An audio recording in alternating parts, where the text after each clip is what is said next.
AMECO knows how to install a new roof on a house with an existing solar system.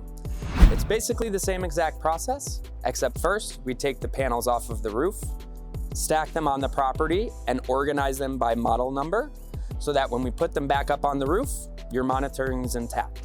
We will leave our solar mounts in the roof while we do the new roof, and once the roofing work is complete, we'll put the new panels back, restring the inverter, and your system's good to go.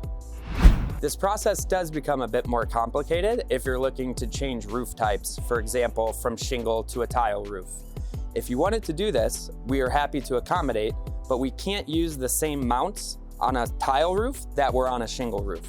This would entail removing the existing mounts, installing new mounts appropriate for your new roof type, and then putting the panels back on.